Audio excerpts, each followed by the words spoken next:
Hello and welcome to the Learning to Slay the Beast podcast, a resilience podcast where we talk about all the challenging things that we're working to overcome, like anxiety, health, and relationship issues. My name is Sarah. Welcome to another week on the Learning to Slay the Beast podcast. This week, again, we are keeping with our New Year theme of digging into all of the hard things. Learning to Slay the Beast is all about working on the challenging things that we're working to overcome. And in this new year, I thought it would be great to dig into some things that maybe we have been putting off. Maybe something that we want to solve or we want to work on, but we weren't there yet. So this week, one thing I thought would be really great to move into is pain management. Many of us are familiar with pain. It can have many roots, like a chronic illness, or maybe an accident, or be associated with age. And today we're going to learn about ending that pain for good with our guest, Fran Garton. Fran is a pain management coach for women who want to get rid of their pain forever. Through her no BS coaching, her mastery of movement modifications, and online workouts, she adds laughter and fun to your life and shakes up your approach to movement and pain management while making it feel like you've always lived this way.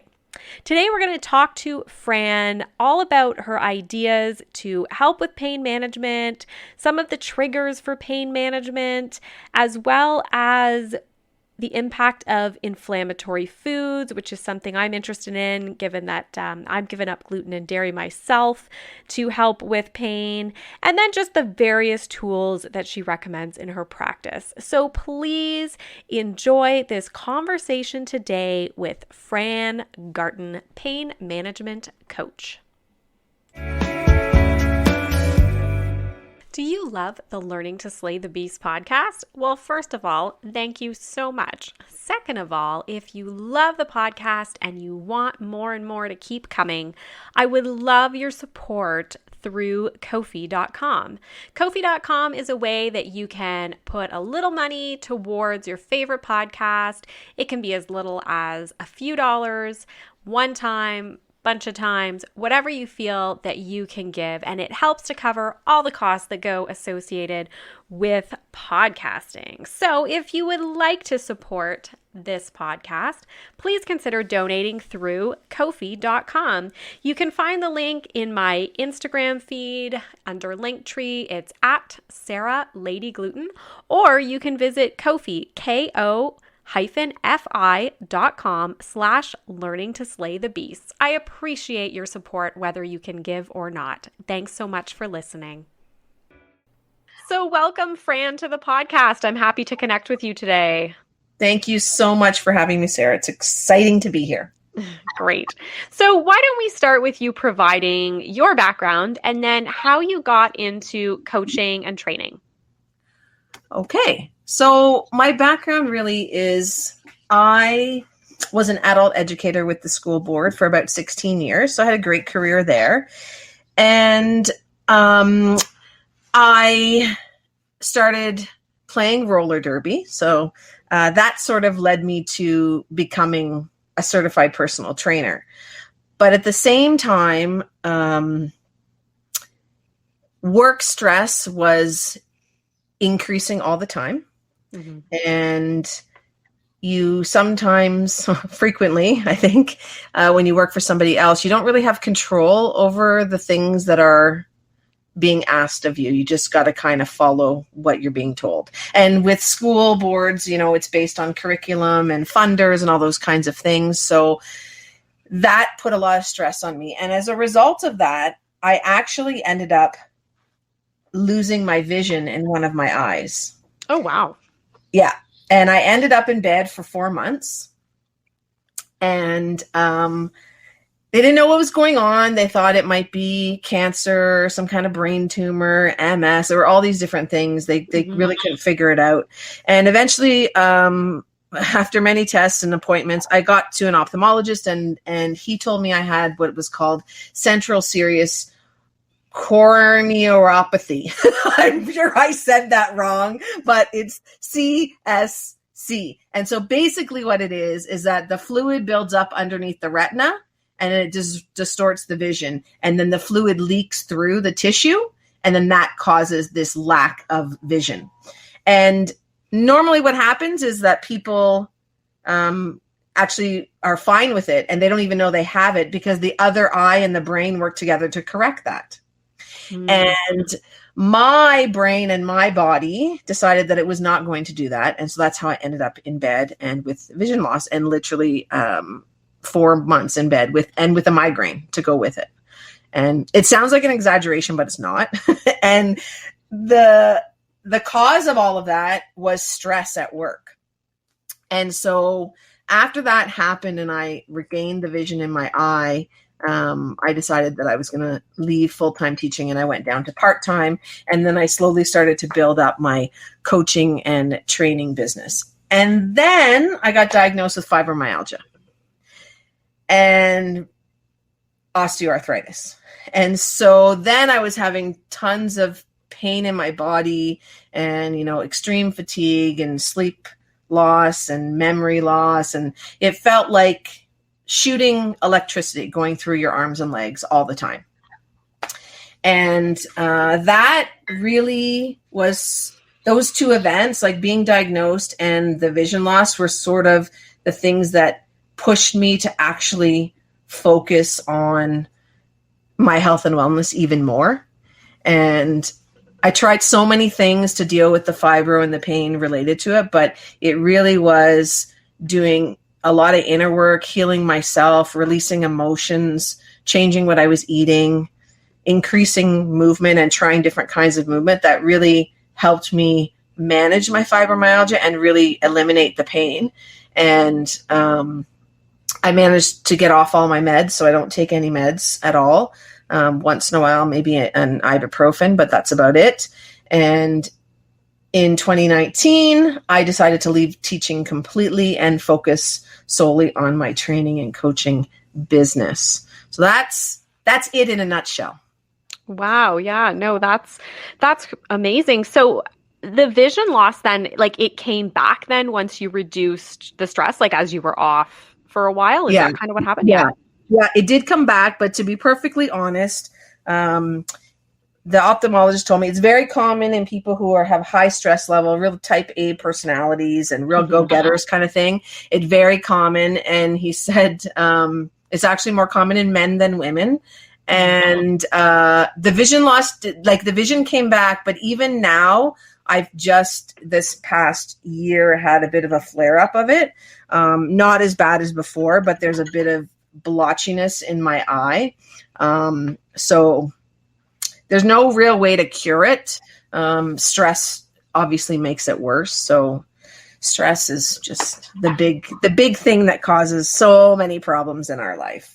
Absolutely. As someone who struggles myself with chronic stress, I totally can identify and with your story just generally, because I know I have an autoimmune condition. And so, yeah, it causes so much more issues to come and can be so challenging. So why don't we dig in a little bit to pain? So during sort of your journey and the work that you've been doing then as a coach and a trainer, what have you really learned in terms of the root causes of pain?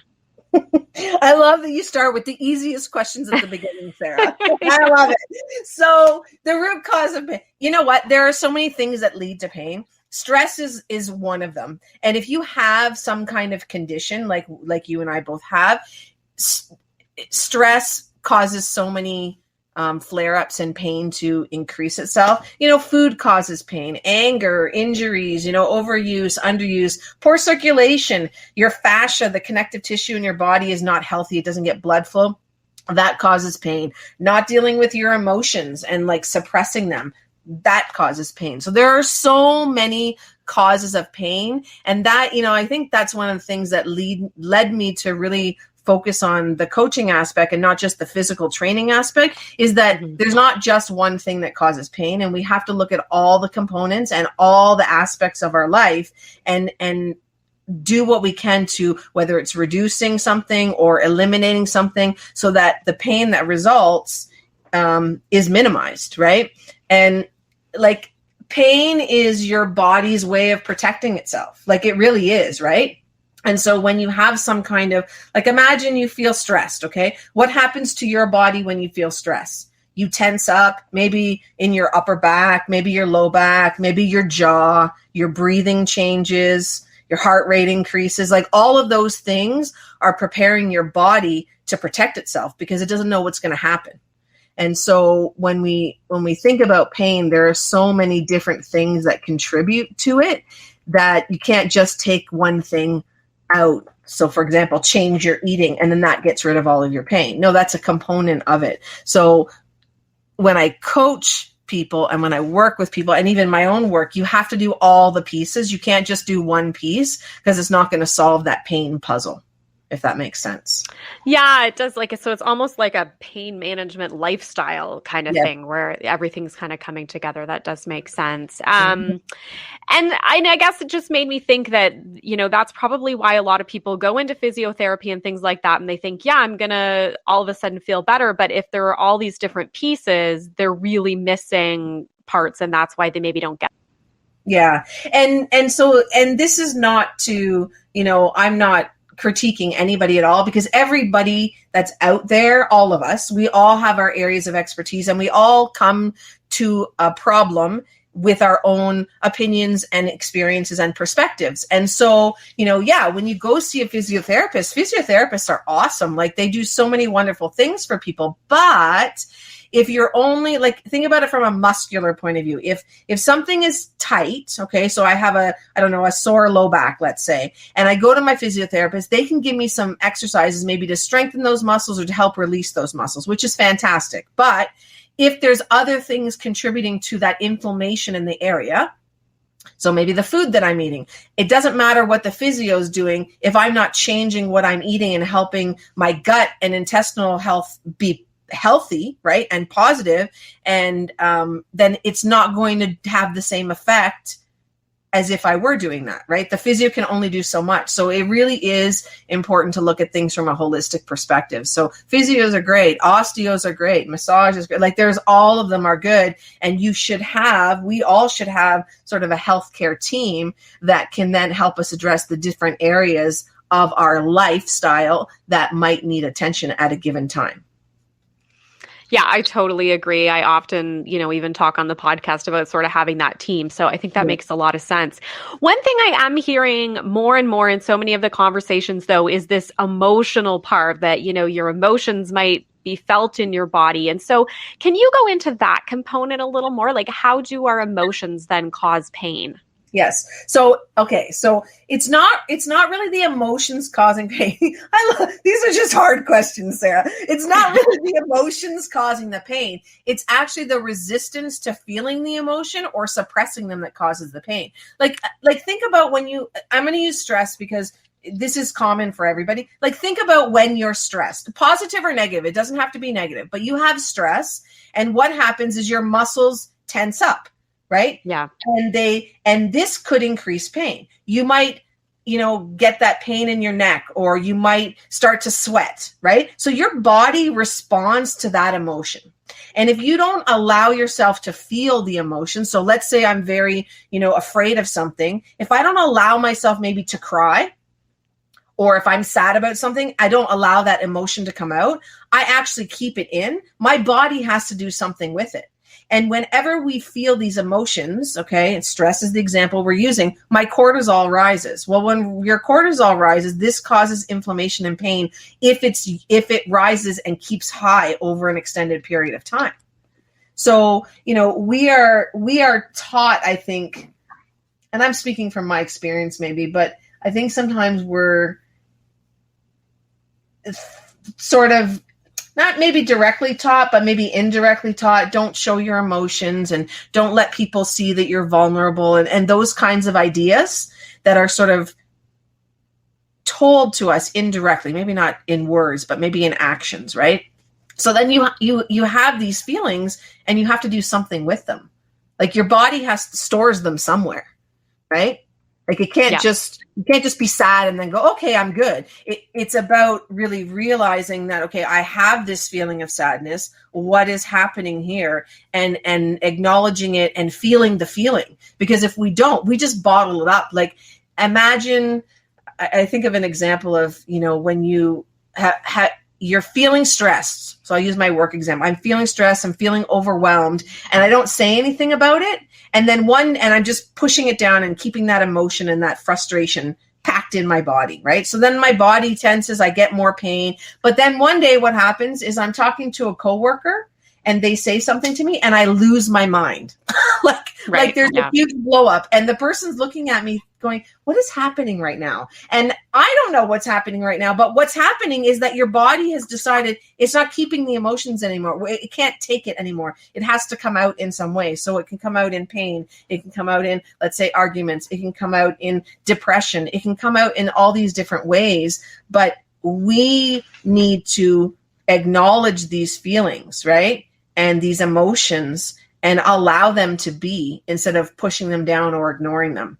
And I think that's what a lot of people do is that they just don't deal with them because there's a difference between recognizing, facing, feeling, and just forgetting about it. And a lot of people think that when they forget about something, that it's gone. And it's not gone. They've just buried it. And so I do a lot of work on forgiveness with my clients because we think we've forgiven somebody, but then when you actually talk about it, you get upset about it. Well, you can't have forgiven them if you're still upset about it because there's still an emotion attached to that person or that event that happened. Yeah, that makes sense. Yeah, no. And I think you're right. Life moved on and it's like, well, maybe you've just started doing other things, but yeah, that thing is still bothering you. So, okay, that makes sense to me on how kind of emotions come into play then. And then the other thing that you mentioned as, a factor is inflammatory foods. So I wondered if you could expand on how that really impacts pain. And then maybe, what do we focus on then instead? Yeah. So when you're eating something that's inflammatory, your body is fighting against it, okay? Because it's not healthy for it. So your immune system and all the blood cells and everything are trying to get rid of this toxin in your body, basically. And so that causes inflammation because inflammation, you have to remember, inflammation is a good thing in a way because it tells your body that something is happening that shouldn't be happening. There's something within your system that shouldn't be there. And basically the immune system turns on, white blood cells come, they surround the area. Maybe you get like a red swollen area if you've banged your hand or it gets hot, right? So that's a kind of inflammation, but the body's trying to heal itself. It's protecting that area so that it can start to heal. But when we're constantly eating foods that are inflammatory, so I'm going to talk about the Furious Five. They're the big five ones: gluten, dairy, sugar, soy, and corn. Those are the big five inflammatory foods. And the more you eat them, the more they affect your gut health and the intestinal wall lining, the stomach, as you go to the bathroom, how I hope this is okay to say this on your show. Like, how is it when you go to the bathroom? How's your poop? Like, that's an important thing. And people kind of forget about that. Mm-hmm. So what's going on in your system internally affects your body and the amount of pain and inflammation that you have. But imagine if let's say I'm eating gluten and every day I'm eating gluten. Well, it takes the average person 4 days to digest gluten. And that's if you don't have an intolerance to it. So if I eat something on Monday, I'm still digesting it on Thursday, but I ate gluten Tuesday, Wednesday, and Thursday. So it just kind of compounds itself. So your body's in a constant state of inflammation, if that makes sense. Yeah, it does. It does for sure. And that's something that I was experiencing. And I and gluten and dairy free. Yep. And I find those to be really key issues for me. So yeah, it totally Yeah. makes sense. And that's very similar with autoimmune conditions Yes. as well. Yes. I just want to add, like, when it comes to like the structural part of the body, so our body is made up of fascia. So all the connective tissue in the body that surrounds the muscles, the cells, the muscle fibers. And basically, like if I'm moving my hands, that ability to move the hand and to bend and stretch and do all the things that the muscles are supposed to do, I have that ability because the fascia is healthy. There's a lot of blood flow going to that area. But if and fascia should slide, okay, as the muscle fibers move, it slides and the muscles move freely. But if I eat food that's inflammatory, and sugar is one of the big ones that really affects fascia, the fascia becomes like Velcro and it sticks together. And then it gets less blood flow. And then when I try to move, I have a pain because I'm trying to move a muscle or a muscle fiber in a particular way, but it can't because it's stuck. There's too much inflammation there. So then I have pain in my body.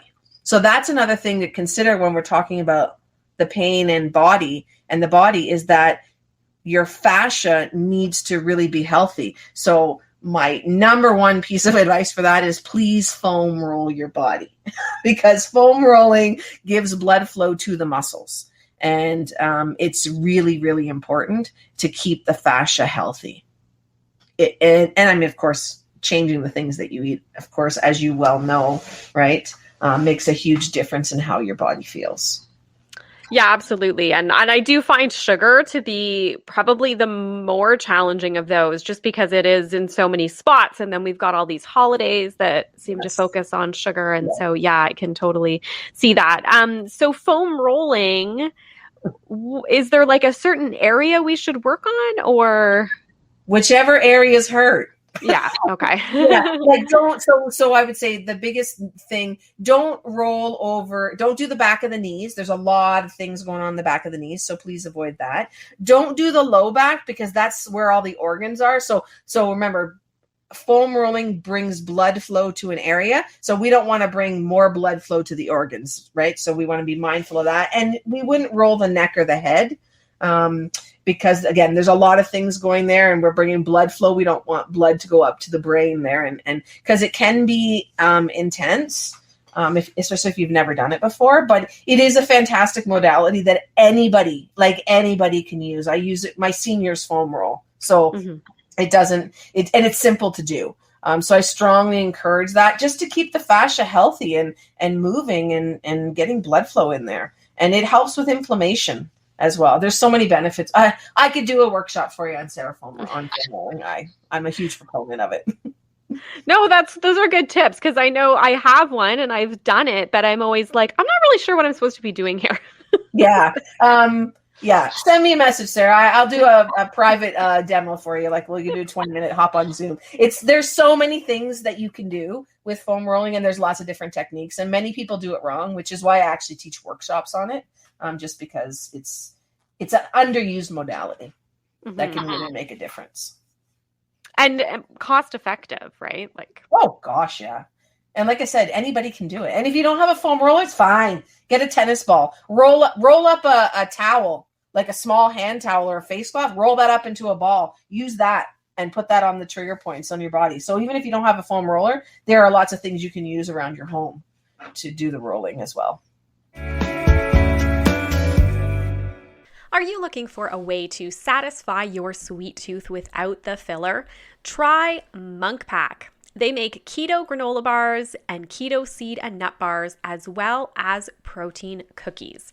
They come in plenty of flavors like the almond butter cocoa chip keto granola bar and the caramel sea salt keto nut and seed bar. They're great tasting, they're plant-based, gluten-free, low sugar, non-GMO, and no sugar alcohols. You can just enjoy these freely. You can go ahead and visit Monk Pack. Monk is spelled MUNKPACK.com. And in order to get a special discount, you can use my discount code Real Life 15, all one word, to get 15% off your order. Visit monkpack.com today to try all of these amazing low sugar products. Great. And so with the inflammatory foods, do you then in your coaching help to redirect clients in terms of choosing new foods? I know it can be overwhelming to kind of all of a sudden go from what we, maybe traditional type diet to, okay, you're gluten-free, you're dairy-free, you're sugar-free. Like there's a lot of things to consider. Yes. Yeah. So, the thing, I've been gluten-free for like 25 years. And dairy-free. Like it's just kind of the way it is now for me. But yeah, it is very hard. So when I'm working with my clients, I really do guide them. I tell them pick one thing. If you want to avoid sugar, pick sugar. If you want to do gluten. If it's dairy, just pick one and stick with that one. So anytime I'm helping my clients and guiding them and making different choices and new habits, stick with that new habit, that one thing that you've decided to do for at least a month. And then from there, you reassess. How do you feel? And track it, right? Write it down. How are you feeling? What are the responses in your body? What's your pain level like? How's your sleep? Like all those components.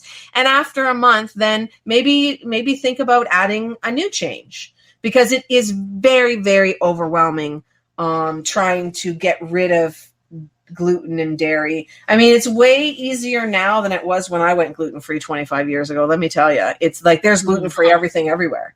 Right. But don't overwhelm yourself. Make it simple. I like to make things simple. So I tell people pick one thing, stick with that for a month, and then then we'll move forward from there. Yeah, that makes sense. And for sure. Like I think the first time I tried to make this change was maybe about 15 years ago. And it was like, okay, go and buy like rice pasta. And there was like certain things, but it's totally changed now. It's like a whole new world. But that being said, then you get into more of the processed kind of foods, which have more sugar and things like that. So it's still, yes. It requires care, I guess. I would say. It does. And thought, right? You have to plan it out, and the thing is too, sometimes, like I said, make it simple. Mm-hmm. Pick your protein, have 2 different proteins in the week, pick some vegetables that you're going to eat. Olive oil is a fantastic anti-inflammatory. That can be your dressing, or you can cook with it or whatever. Like make it very simple. And don't get overwhelmed with anything fancy. And then from there, then you can start adding more things. But yeah, you're right. Like what people do, which is a huge mistake, is they just try and swap out. Okay, I'm not going to eat regular bread. I'm going to eat rice bread. Or I'm not going to eat these noodles. I'm going to eat these noodles. Well, it's processed, right? Mm-hmm. So the more processed you have, the worse it is for your gut health, which then increases your pain and inflammation. So whole foods are the best, right? Non-processed are the best. Yeah, absolutely. And that goes even the same for sugar-free. You can go to all those sugar-free things, but yeah, it's still probably not going to feel great. Mm-hmm. So beyond the food changes, I'm wondering what are some of the key strategies that you are using with clients in order to help them minimize their triggers? Right. So the most important thing really is that people need to identify what the triggers are. What are their triggers? And so for my clients and myself even, track it, write it down, grab yourself a journal and write stuff down, because you don't know what's happening. Journaling is a fantastic way. I have all my clients journal. I journal because you can you think that you're going to remember things, but then when you actually try to remember them, I don't know about you, Sarah, but I go, what happened yesterday? Like yesterday. Yeah. So yesterday was Thursday, right? I spent all of yesterday thinking it was Wednesday. And then I was with a client and I said to her, are you going to work tomorrow and Thursday? She goes, or tomorrow and Friday? She goes, tomorrow is Friday. I'm like, what? She goes, tomorrow's Friday. I'm like, oh my, I lost a whole entire day. So write it down. Just write it down. So that's great. Identify your triggers. And then about what are the emotions that you're feeling? Because sometimes what we do is we jump from this is my trigger, and then let's get rid of the trigger. Well, how about you look at the emotion attached to it? So food is a great example. If I'm going to get rid of my gluten, now I just replace it. Well, how do you feel about getting rid of the gluten? Because you might have some anger issues there, or you might feel resentment, or you might feel like you're missing out, right? Or you're deprived of something. So identify the emotion that goes with it.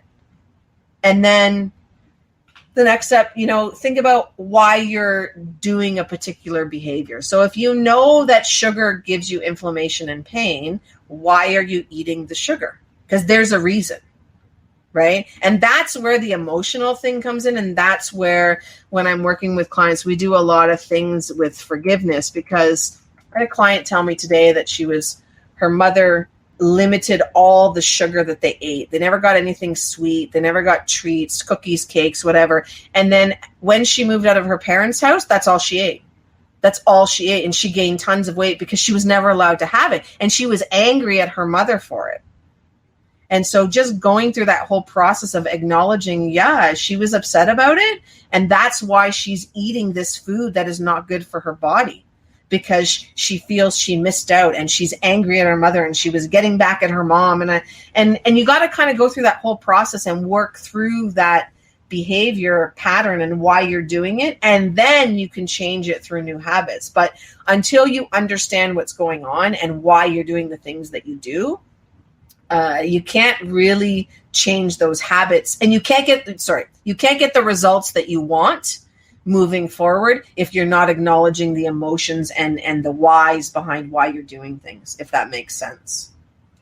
Yeah, it does. And I think then also when you're exploring that, you can kind of then have that compassion for yourself too, to be like, oh, I'm not, really consciously self-sabotaging. Like there's something there that's happening, and it's probably very helpful and enlightening. Yeah, absolutely. And when I talk about forgiveness, it's not always about forgiveness of other people. It's forgiveness of yourself. And like you said, compassion to yourself. Like the person that I was 10 years ago is different than the person that I am today. And the person 10 years ago is there's nothing wrong with that person. I just would like to change some things maybe moving forward as I build my future, right? And to acknowledge that person that I was 10 years ago is very important to building me to who I am today. So we have to release that. We have to thank that person for being there and teaching me the lessons that I wanted, so that I can now move into whoever I'm going to be today. So it's a lot of work. It's hard. We do mirror work. We do visualization. We do some Reiki. We do some neuro-linguistic programming. We do a lot of different kinds of things. Affirmations are really good. But the most important thing with anybody that I work with is that they really have to be willing to go on the journey. That's the ultimate thing, because it doesn't matter what it is you want to achieve or change. If you're not willing to take the journey in whatever capacity whatever that looks like for you, you're not going to get to where you want to be. And it's hard work sometimes, right? Yeah, absolutely. It doesn't sound like, okay, I'm just showing up for some training sessions or something like that. It's like really digging in, and yeah, that's a commitment for sure. Mm-hmm. But it's so good on the other side. That's what I keep telling. It's so good when you get to the other side. And I see, the thing is, I feel so blessed to be able to help people, like truly, and to see all the things that they can actually accomplish when they really set their mind to, oh, this is why I'm doing what I'm doing, or this is a pattern I want to change. And then actually, being there to help them through that process. It's amazing. It's just amazing to see the things that I've seen. No, that's great. And so it sounds like you have a real kind of combination of tools in your toolbox. Like you mentioned Reiki and NLP and affirmations, journaling, and then strength and foam rolling. Like, how did you put together this combination of things? Is it stuff that worked for you and then you've, kind of moved them towards other people that way? Yeah, that's exactly what it is. It's things that I did. Like I went through this journey. I had a coach that I worked with and went through a lot of things with emotions and forgiveness. And so some of the stuff that I did, to help with my fibro and stuff, that was stuff I did on my own. And it was more the physical things, and it was more the nutritional piece. But then I only got so far because I didn't do the emotional piece, and I didn't do that forgiveness piece. And so then I worked with a coach to help me go through that process as well. And I just kind of went, oh, this worked for me, and oh, that thing over there worked for me. So then I put them together into a program that I use with my clients. And everybody is different, I have a client who's, her second time with me through my 12-week program. And we touched forgiveness in the first 12 weeks that we worked together, but we're going into our second week, and now we're digging in hard to forgiveness, because she came to me and she said, you know what? We did not do as much of that work as I had thought we were going to. And to be honest, she wasn't ready for it, because you have to be ready, and you have to, as a coach and working with people, you have to be able to gauge, when are they ready for it? And you can suggest it. And like I said, we kind of dipped her toe into it, and then the coaching took a different path, and she wasn't really ready for it. So now we're ready to dig in, and she's ready to do the work. So you have to be ready to do the work. You have to be, otherwise you just can't get the results that you want. You run into a barrier, right? Because your mindset changes, and you're like, nope, I don't want to deal with that. And sometimes it is dealing with things that, you don't want to deal with, or that you've suppressed, or that don't make you feel good, because sometimes it's yucky, to be perfectly honest. Yeah. And I mean, I can see when you're maybe feeling like newer in that relationship with your coach. And then so maybe over time, it's like, okay, no, I'm ready to work through some of this stuff, right? Kind of like therapy, right? Like, I think, you don't dig right in right away. So that probably makes sense. Some people are a little slower. Yeah, well, and some people, they've done a lot of work on their own already. I've had clients that have come to me and they're like, let's go. I'm ready. And I'm like, okay, well, we're in week 1. They're like, okay, no problem. But really by the time we hit to the third coaching call, they're like, let's dig in. And I'm like, yeah, we're going to dig in, because they've done some work already. Because you don't have to be with a coach. It's just nice to be with one, to guide you, to be there to support you. When things get a little bit tough, or you're not sure about what to do, it's great to have somebody in your corner to just give you that support and that encouragement, and to help guide you. But a lot, like I said, I did a lot of work on my own, but I only got so far, and then I needed somebody to help me. Mm-hmm. Yeah, that makes sense. And yeah, you're totally right about the coach piece, that because when you're making a change and you're waiting a month or 2 months or 3 months to like, okay, maybe I'll see a difference from this, that can be a long time if you don't have somebody encouraging you or checking in. So I can see that's really valuable. Yeah. And it gives you an accountability, and it gives you, the thing when you have a coach, if you don't do the work, you got to tell your coach you didn't do it. Like if I give you homework, Sarah, and then we have our call next week, and I'm like, so Sarah, did you do your homework? And you're like, no, I didn't. I'm like, and why not? So just having that person that you have to give that reason, and the reason or excuse that you give, I'm going to go, that's not good enough, Sarah. I'm sorry, but we had an agreement, right? So you feel that responsibility by having a coach that's there, that's going to call you out when you didn't do the stuff you're supposed to do. That's not the role of the coach. For sure. Okay, so I guess before we wrap up, I just wondered if there's any either additional tools or kind of last advice that you want to mention to listeners. There's lots of great resources out there. I'll give you a few things. I like Louise Hay. Louise Hay, You Can Heal Your Life. She has amazing resources. I also really am a fan of Joe Dispenza, Dr. Joe Dispenza. He has an amazing book called Becoming Supernatural. He talks a lot about thoughts and pain and our mind and how that affects our body. There are so many things out there. I would say the biggest piece of advice, well, no, I have 4 pieces of advice. Okay. Number 1, don't just read the books or go to the seminars or do the webinars. Do the work. Because you can read all the books, but unless you actually do the work, you're never going to get to where you want to be. So don't do it on the surface, do it deep, right? Find somebody who resonates with you. Find someone, who you trust and feel comfortable with.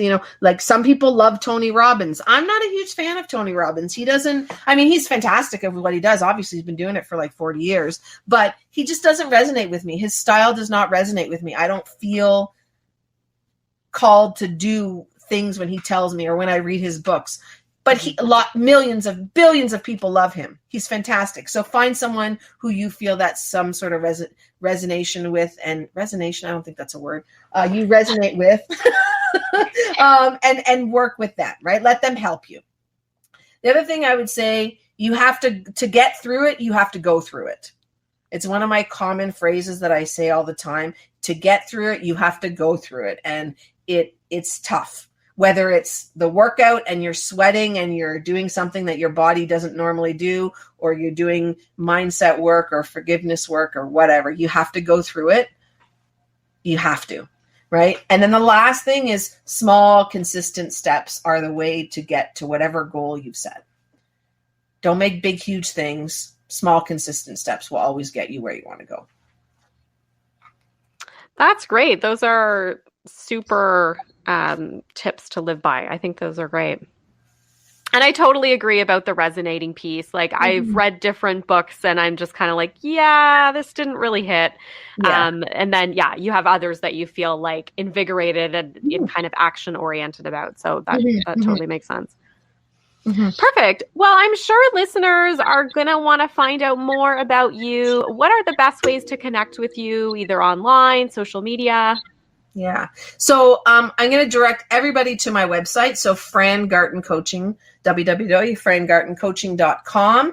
There is a free pain quiz on my website, and this will help you identify maybe different areas that you should be looking towards to help with your pain management. So it's a free quiz that's there on the website. And if people are interested, they can follow me on Instagram at Fran Garton Pain Coach.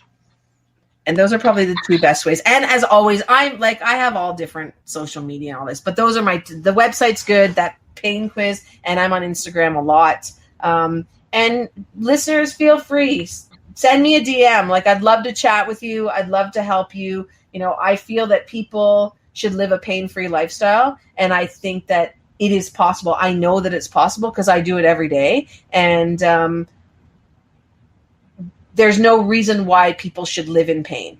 And I don't want anybody to feel that that's all there is for them is to live in pain, because that's totally not true. You can live pain-free. I do it all the time. It's my way of life. That's great. That's super inspiring. Thank you so much for joining us today. I think you've given a lot of actionable and tangible tips. And I'm sure that people will want to definitely check out that free pain quiz to see how they can get started. Yeah, thanks so much for having me. It was so great to chat. And I hope that your listeners get some value from the information that I provided. Perfect. Thank you so much. Thanks so much, Sarah. I wrote a book. I'd love for you to check it out. Pendulum by S.E. German is available now. Pendulum is a heartwarming story that follows a young boy who experiences mental health challenges like anxiety, OCD and depression, ADHD and tics following an infection. It turns out he has a little-known disorder called PANDAS. The book follows the young boy as he struggles with his health issues as well as regular middle grade issues, and it can act as a wonderful catalyst between you and your children to talk about mental health issues and other things that are going on in their life. Pendulum is available online through Amazon worldwide, Barnes & Noble, the Friesen Press bookstore, and a number of other online retailers worldwide. And you can check out Chapter 1, the audio version of Pendulum, for free on the Learning to Slay the Beast podcast in episode 64. I hope you enjoy Pendulum by S.E. German, and let me know what you think. Thank you so much to Fran Garton for her time and telling us all about pain management. It was a great conversation. I have been using my foam roller ever since we talked. Last week, I was having a bunch of pain because I've been exercising like crazy. I got a new Peloton spin bike. I've been weightlifting. I got my treadmill fixed, so I'm back running, and I noticed some real tightness in my hamstrings and different areas last week, and I thought, you know what Fran would say? She would say, get out that foam roller. So that's exactly what I did. I thought it was great advice, and honestly, I did feel so much better. I loved her talking about different tools that she's into, like Reiki, affirmations, journals, as well as some of the book recommendations that she had too. And of course, digging into inflammatory foods. So I hope this conversation was helpful and that you do check out more about Fran on her website, frangartoncoaching.com, or Instagram, Fran Garton Pain Coach. And Fran was so nice. She does listen to the podcast. And so it was wonderful for me to interview her for that as well, because I just thought it was really nice to hear from somebody that's listening and enjoying the podcast. If any of you are enjoying the podcast, I'd love to hear from you as well. Please feel free to reach out through Instagram at Sarah Lady Gluten. And I hope everybody is making it through this winter time. It's been wicked cold here in Canada, but I'm seeing that the days are getting a little bit longer, that, it's not dark quite as early as it was in December, and that's giving me a little hope for the future. Also, I guess we'll see on Groundhog Day if we're going to have an early spring or not. So I hope everyone stays well, and we'll see you next week. Thank you for listening to the Learning to Slay the Beast podcast. Please keep in mind, this podcast is not intended to be medical or professional advice. If you'd like to hear more from me, you can follow me on social media, Instagram and TikTok at Sarah Lady Gluten, or Facebook, Sarah_gluten-free lady. You can also visit my website, which includes author information, speaking information, and more info on the podcast at www.se-german.com. If you like the podcast, please feel free to review the podcast on your favorite platform and also subscribe, because it means that it will show up for you every week on your favorite podcast platform. Also, we've just started to have the ability to support the podcast. You can find this link in my Instagram bio or visit Ko-fi, ko-fi.com/learning to slay the beasts. Thanks again for listening, and have a great week.